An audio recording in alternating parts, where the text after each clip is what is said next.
I don't know how long I sat there going through her phone, but I screenshotted everything. I couldn't just let it slide. I saved all the proof to my own phone because I knew at that moment I was going to need it. The next day, I barely slept. I felt sick thinking about what I was going to do. I didn't want to just blow up right then and there, so I decided to wait. But I also knew that this wasn't just about me. Maggie, Dan's wife, she had to know too. I mean, how could I not tell her? She was going through her own struggles, having just had a baby herself, and I didn't know how she was going to take it. But it felt like the right thing to do. I reached out to Maggie later that day. I went over to her house while Sarah was still at home with Jason. It was hard, man. I sat there, trying to find the right words, but no matter how I put it, it was going to shatter her world too. Eventually, I just told her everything. She didn't cry at first, she just stared at me like her brain couldn't process it all. I gave her the screenshots I'd taken, and that's when she started crying. I don't think I've ever felt so bad for someone in my life. I felt like the bearer of bad news wrecking someone else's world. But I knew I couldn't stop there. I had to confront Sarah. That evening, I sat her down and I just let it all out. I told her what I'd found, how I knew everything, and that I wasn't going to let it slide. She started crying, of course, begging me to forgive her, saying it was a mistake and that she still loved me. But it didn't matter. I couldn't trust her anymore, and there was no way I was going to keep living a lie. I told her I wanted a divorce, and that was it. I wasn't playing around. I even went and got a paternity test for Jason because the affair lined up with when he was conceived. I hated that I even had to do that, but I couldn't shake the doubt. Waiting for those results was brutal, but I needed to know for sure. 2 days later, I came home from work, and the house was quiet. Too quiet. Jason was in his crib, crying his eyes out. But Sarah? She was gone. No note, no explanation, just gone. My heart sank. I went through the house looking for her, thinking maybe she'd gone to the store or something. But no, she'd left. The only thing I found was a note she'd left on the table.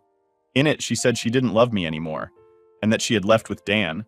She told me not to contact her, and that was it. She'd taken off, leaving me alone with our baby. I knew she was leaving, but I never thought she'd actually abandon Jason. That's what broke me the most. How could someone leave their 6-month-old son? How could a mother do that? It didn't make sense. I couldn't wrap my head around it. But there it was, right in front of me. She was gone. I picked Jason up and just held him, trying to figure out what the hell I was going to do next. I felt lost, like my whole life had just collapsed. Everything I thought I knew about Sarah, everything I thought we had, was gone in an instant. Wife abandoned me and our son 10 years ago. Now she demands to have her family back. All right, here it goes. I'm going to start from the beginning. And honestly, writing this down is making me remember all the crap I went through. So here's my story, and I hope it'll help someone out there who's been in a similar situation. So, I'm 34 years old now, but let's rewind to 2012. Back then, I was in my mid-20s, and I had just married Sarah. She was a year older than me, 35 now. We got married after dating for a few years, and everything felt like it was falling into place. You know that feeling where you think, yeah, I made it? That's where I was. I had a decent job, we had just moved into a nice little house in a quiet neighborhood, and we were expecting our first baby. Jason, my son, was born in 2013. And man, becoming a dad felt like the most incredible thing. I can't even describe it. I'd wake up in the middle of the night just to check on him, even if he was asleep. It's one of those feelings you can't fully understand unless you've been there. My world revolved around him. But here's the thing. Life doesn't give you a heads up when it's about to slap you across the face. I thought everything was perfect. Sarah and I were busy with the baby, adjusting to being new parents, and figuring out the whole work-life balance. But just when I thought things were going well, the first crack appeared. It was November 2013. Jason was about 6 months old. Sarah had gone to bed early because she was tired from dealing with the baby all day. I stayed up late watching TV, nothing special, and then her phone, which was charging on the coffee table next to me, buzzed. I didn't think much of it at first. People get texts late sometimes, no big deal, right? But for some reason, this time, I looked. And what I saw next changed everything. The message was from our neighbor. Let's call him Dan. It was one of those flirty, suggestive texts, and my gut just dropped. I'm talking about that pit-in-your-stomach feeling when you know something's really wrong. I didn't touch the phone at first, just stared at it, my mind racing.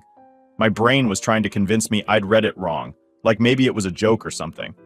But I knew better. I picked up her phone and yeah, I went through her messages. I wish I hadn't. What I found wasn't just a flirty text. It was months of sexting, sending nude photos, and talking about meeting up at hotels. It wasn't just some casual thing. They'd been at it since, well, apparently from the very first week we got married. I was freaking furious. I felt like an idiot, like I'd been completely blind to what was going on right under my nose. Everything we had, or I thought we had, felt like a damn lie. The days after Sarah left were a blur. I don't even remember what I did right after I found her note. I just kind of went into autopilot trying to keep things together for Jason. There were moments when I'd just stare at him and wonder, how the hell am I supposed to do this alone? I mean, I was a good dad, but I never imagined raising a kid by myself. The first thing I had to do was let people know. I didn't want to, but I couldn't keep it all in. I called my parents first. My mom was shocked, obviously, and my dad? Well, let's just say he wasn't exactly surprised. He never really liked Sarah. He thought she was too self-centered and always put herself first. Maybe he saw something I didn't, but I didn't care back then. I was in love, and I ignored all the red flags. Anyway, I also had to call Maggie. She was going through her own version of hell, having just found out her husband was with Sarah, but I figured she needed to know that Sarah was gone. When I got to her house, I barely had to say a word. I think she already knew. It was like she was just waiting for the shoe to drop. Maggie was standing there, holding her baby, and I could see the exhaustion in her eyes. She was going through postpartum, and now her husband had run off with my wife. It was like both of our lives had just blown up at the same time. Dan left too, she said when I walked in. I just nodded. We didn't need to talk much. We both knew what was happening. We were in the same sinking boat. We sat down, and I told her everything that had happened. How Sarah had left Jason, the letter she wrote, all of it. Maggie listened, nodding, trying to hold it together. But at some point, she just broke down crying. And honestly, I did too. It was like all the pain and confusion and anger just came out at once. After that, we just started helping each other out. We didn't really talk about it much at first, but it was kind of an unspoken thing. Maggie would come over to my place, or I'd go to hers, and we'd take care of the kids together. Jason and her baby were close in age, so it just made sense. I wasn't prepared to handle everything on my own, and neither was she. One day when Maggie was over, she just started breastfeeding Jason like it was the most natural thing in the world. I didn't even ask her to, she just did it. I think she saw how overwhelmed I was. Jason was crying a lot, probably confused and missing his mom, and Maggie just stepped in and started taking care of him like he was her own. It sounds weird, but in those moments, it felt like we were becoming a family. Not in the romantic sense, not yet anyway, but more like we were just two people trying to survive, trying to give our kids the stability they needed. We didn't talk about Dan or Sarah much. I think we both just wanted to forget they existed, at least for a little while. But of course, they were always in the back of our minds. There was no way to completely escape what had happened. I tried reaching out to Sarah's family a few times. I wasn't expecting much, but I thought maybe they'd know where she went or what she was planning. Her dad answered the phone the first time I called. He was as confused as I was. He didn't have a clue where she was and sounded genuinely shocked when I told him what had happened. Apparently, Sarah hadn't mentioned anything to them, not even a hint. Her dad was furious. He said if she ever tried to come back, she wouldn't be welcome in their house. They pretty much disowned her right then and there. I didn't feel bad for her. She made her choices, and now she had to live with them. Things were hard, though. Real hard. There were days when I just felt like giving up. I was working full-time, trying to raise Jason, and dealing with the emotional mess Sarah left behind. But I kept going, mostly because I didn't have a choice. Jason needed me, and that's what kept me grounded. Maggie and I kept getting closer over the next few months. Not in a romantic way at first, but we just leaned on each other. She was helping me out, and I was doing my best to support her too. It was like we were just trying to survive, and it felt good knowing I wasn't totally alone in all of this. One day, Maggie came over with her son like usual, and we were sitting in the living room, watching the kids play. She turned to me and said, "You ever think about what we're going to tell them, when they're older?" I hadn't thought about it too much. I was so wrapped up in the day-to-day, just trying to keep everything together, that I didn't have the mental space to think about the future. "I don't know," I admitted. "I guess we'll just figure it out when the time comes." But that wasn't a good answer, and I knew it. At some point, Jason was going to start asking questions about Sarah, about why she left, and I didn't know how I was going to explain that to him. How do you tell your kid that their mother abandoned them? Maggie nodded, but she didn't push it. I think she was just as lost as I was when it came to that. Over time, we started doing more together. We'd take the kids to the park, go out to lunch, stuff like that. It felt like we were becoming a family, and Jason started calling Maggie Mom. I didn't even tell him to. He just started doing it one day, and Maggie didn't stop him. I was grateful for her, but at the same time, I was terrified. What if Sarah came back one day? What if Jason found out the truth and hated me for it? These thoughts kept me up at night, but I didn't talk to anyone about them. I just kept it all inside, trying to push through each day. We still didn't talk much about Dan or Sarah. It was like an unspoken rule between us. We just focused on the kids and getting through the day. But I knew deep down that the past wasn't done with us yet. As time went on, things between me and Maggie started to shift. We were still just friends, but there was this unspoken connection building between us. I don't know if it was because we had been through similar hell or because we spent so much time together, but it was there. And honestly, it scared me. I wasn't ready to move on from Sarah, even if she had abandoned me and Jason. Part of me was still angry, but another part of me felt like I hadn't really let go of what our marriage was supposed to be. It's like I was stuck between wanting to move on and not being ready to let go of the idea of my family, even though Sarah had destroyed that.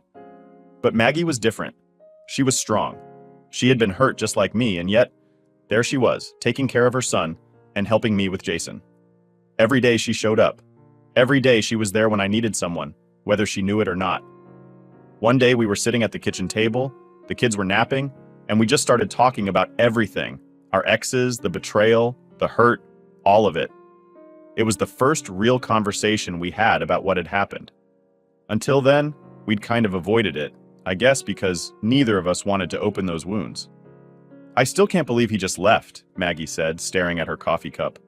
I mean, I know we weren't perfect, but how do you just leave your kid like that? Her voice cracked a little, and I could see how much it was eating her up inside. I don't get it either, I replied, shaking my head. It's like Sarah just woke up one day and decided she didn't care anymore. I don't think I'll ever understand it. We sat there in silence for a while after that. It wasn't awkward or anything, just heavy. The kind of silence where you both know what the other is thinking, but there's nothing else to say. We had both been left in the dust by people who were supposed to love us, and there was no fixing that. As the weeks passed, it started to feel like we were in this strange in-between place. Maggie was over almost every day, and our lives were so intertwined that it was hard to imagine what things were like before everything blew up. We had our routines, our inside jokes, and of course, our kids. It felt like we were a family. One afternoon, we took the kids to the park. It was a warm day, and Jason and Maggie's son were running around chasing each other, laughing like nothing in the world could hurt them. I watched them and felt this weird mix of sadness and happiness. Sad because their actual parents weren't there for them, but happy because, at least for now, they had each other. And they had us. At one point, Jason ran over and grabbed Maggie's hand, calling her mommy without even thinking about it. It stopped me in my tracks. I hadn't told him to call her that, and neither had Maggie. It just sort of happened. And the craziest part, Maggie didn't correct him. She just smiled down at him like it was the most natural thing in the world. After the park, we went back to my place for dinner. We were both exhausted from chasing after the kids all day, and we plopped down on the couch while they played with their toys in the living room. Maggie looked over at me and said, "You ever think about what's next for us?" I wasn't sure what she meant at first, so I asked, "What do you mean?" She sighed, then leaned back, staring at the ceiling for a moment. I mean, is this it? Are we just going to keep doing this? Helping each other out? Raising our kids like this? I don't know what I'm asking, really. I guess, do you think we're more than just friends now? Her question hit me like a brick, but in a good way, if that makes sense. I hadn't allowed myself to think about it, but I knew exactly what she was talking about. There was something between us. I wasn't sure if it was love, or if we were just clinging to each other because we didn't have anyone else. But whatever it was there. I don't know, I said, being as honest as I could. I guess I've been afraid to think about it. Everything with Sarah still feels so raw, you know? But you're right. There is something here. Maggie nodded, and for a minute, neither of us said anything. I think we were both scared of what would happen if we crossed that line. I'm not saying we have to figure it all out right now, she added quickly. I needed to know if you felt it too. I do, I said, finally looking her in the eyes. I really do. And that was that. We didn't kiss or anything. We didn't rush into some big romantic moment. But we both knew something had changed. It was like we'd acknowledged this connection we'd been dancing around for months, and now that it was out in the open, it wasn't going away. Over the next few weeks, things stayed pretty much the same. but there was this undercurrent between us. It was like we both knew where things were headed, but we weren't in a rush to get there. We kept taking care of the kids, helping each other out, and spending time together. But now, it felt different, like we were building something new, something real. Then, one evening after we had put the kids to bed, Maggie leaned over and kissed me. It wasn't planned. It wasn't some big romantic gesture. It was just right. And in that moment, everything shifted. We didn't talk about it much after that, but the line had been crossed. We were together now, and it felt like the most natural thing in the world. Looking back, I can't say when it happened exactly, but somewhere along the way, we had gone from two people helping each other survive to something more. We had become a family. And honestly, it felt damn good. It's weird how life can shift on you without you even realizing it. One minute, you're barely hanging on, and the next, you've got a whole new life in front of you. That's kind of what happened with me and Maggie. We didn't plan on becoming a couple, it just sort of happened. We had been through so much together that when it turned into something more, it felt like the most natural thing in the world. After that kiss, things changed between us. But it wasn't this huge dramatic shift. It wasn't like we suddenly moved in together or started calling each other babe or whatever. It was more subtle, but it was there. The way we'd sit a little closer when we watched TV after the kids went to bed. How she'd rest her head on my shoulder when she was tired. It was like the closeness had always been there, and we were just letting it be what it was. But of course, life doesn't give you any time to get comfortable. Just when things started feeling like they were finally falling into place, Jason stumbled onto something I wasn't ready for. One afternoon, we were going through some old boxes.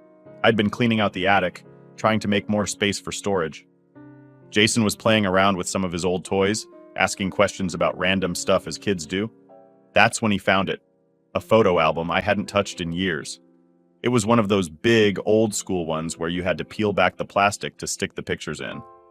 He pulled it open, and the first picture he saw was of me, him, and Sarah at the hospital the day he was born. I hadn't thought about that photo in a long time, and seeing it now, it felt like a punch to the gut. "Who's that?" Jason asked, pointing at Sarah. I froze. I didn't know what to say. Up until that point, Maggie and I had told him that his birth mom had passed away. It seemed like the easiest explanation at the time. But now, staring at that picture, I realized how big of a mistake that lie had been. Jason deserved the truth, but I didn't have a clue how to explain it to him. How do you tell a 7-year-old that his mom didn't die? That she left? I started, but my words got stuck in my throat. I looked over at Maggie, who was sitting across the room. She gave me a soft nod, encouraging me to say what needed to be said. I took a deep breath. "That's your birth mom." Jason furrowed his brow, not fully understanding. "But I thought my mom was Maggie." "She is, buddy," I said quickly. "Maggie is your mom. She's been taking care of you since you were a baby. But that woman in the picture, she's the one who gave birth to you." He looked confused, which made sense. It was a lot to dump on a kid all at once. I could see the gears turning in his little head, trying to make sense of what I was saying. "Where is she?" he finally asked. I wasn't ready for that question. I didn't have a good answer. I had no idea where Sarah was. The last I'd heard, she was off with Dan, living God knows where. But I couldn't tell him that. He was too young to understand the whole mess of it. "She's not here anymore," I said carefully. "She left when you were a baby." "Why?" That one hit me hard. It's the kind of question that doesn't have an easy answer, and it hurt knowing I had to try and explain it to him. I looked at Maggie again, hoping she'd jump in, but this was my mess to clean up. She knew that, and I did too. "I don't know," I said honestly. "Sometimes people make bad choices, and they don't always think about how it's going to hurt the people they love." Jason didn't say anything after that. He just sat there, staring at the picture for a long time. I wanted to tell him more, but I didn't know where to start. How do you explain to a kid that his mom walked out on him and never looked back? I hated that I couldn't give him a better answer. Eventually, he closed the album and handed it back to me. "Can I go play now?" "Yeah, buddy, go ahead." He ran off to play with Maggie's son, leaving me and Maggie sitting there in silence. I felt like a failure. I had tried so hard to protect him from the truth, but now it was out there and I couldn't take it back. Maggie came over and sat next to me on the couch. She didn't say anything at first, just put her hand on mine. After a few minutes, she finally spoke. "You did the right thing," she said softly. "He needed to know." "I feel like I just made everything worse," I admitted. "He's going to grow up wondering why she left, and I don't have an answer for him." "We'll figure it out," she said, squeezing my hand. "He's got us. He's not alone in this." She was right. Jason wasn't alone. He had me, and he had Maggie, and together, we'd get through it. but it didn't stop me from feeling like I had let him down. I should have told him the truth from the start, but instead, I had fed him a lie because it was easier. Now I had to deal with the consequences. Over the next few days, Jason didn't bring up the picture again. He went about his normal routine, playing with his toys, going to school, and hanging out with his friends. But I could tell something had shifted in him. He was quieter, more thoughtful. I could see the wheels turning in his head, and it killed me knowing that he was probably still trying to make sense of everything. I kept expecting him to ask more questions, but he never did. Maybe he wasn't ready, or maybe he was just trying to process it on his own. Either way, I knew this wasn't the end of it. The questions would come eventually. And when they did, I'd have to be ready to give him the answers he deserved. But for now, I just had to be there for him. Be the dad he needed, even if I didn't have all the right words. And no matter what happened next, I knew one thing for sure. I wasn't going anywhere. I'd be there for him, every step of the way. Life with Maggie was good. After divorcing Sarah, Maggie and I got engaged about a year later. We were already like a family, so it felt like the natural next step. We got married and had our first child not long after. Together, we built a life where we were happy, and for the most part, the mess with our exes seemed like a distant memory. We'd talk about them from time to time, but mostly it was just to remind ourselves how far we had come, how much better things were now. But then, fast forward 10 years, and out of nowhere, an anonymous email showed up in my inbox. I didn't recognize the sender, but when I opened it, the message made it crystal clear who it was from. It read, "I want to see my son and get my family back. We're not divorced yet." I felt this weird mixture of shock and anger reading that. It was Sarah. After all these years, she decides to pop back into our lives, acting like nothing had changed. I hadn't heard from her since she left, and now she's claiming we're not divorced? The nerve of her.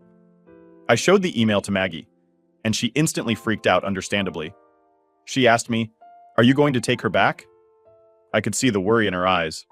She was scared that Sarah could somehow come back and ruin everything we'd built. I hugged Maggie and told her exactly how I felt. "She's an ugly part of my past, and I would never leave you for her. I'd never take her back, ever." That calmed Maggie down, but the situation wasn't simple. Even though there was no way I was taking Sarah back, now I had to figure out what to do about her request to see Jason. The thing is, I have full custody of Jason because Sarah was nowhere in the picture for all these years. She left, and I was the one who raised him. But now that she's back, does she still have any rights? Could she mess up our lives again by trying to claim custody or visitation?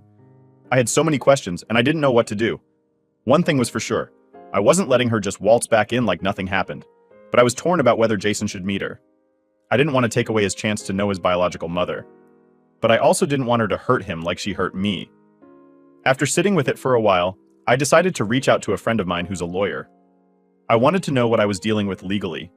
Could Sarah come back and demand visitation? Does she have any parental rights left after abandoning Jason for 10 years? My friend told me something that made me feel a lot better.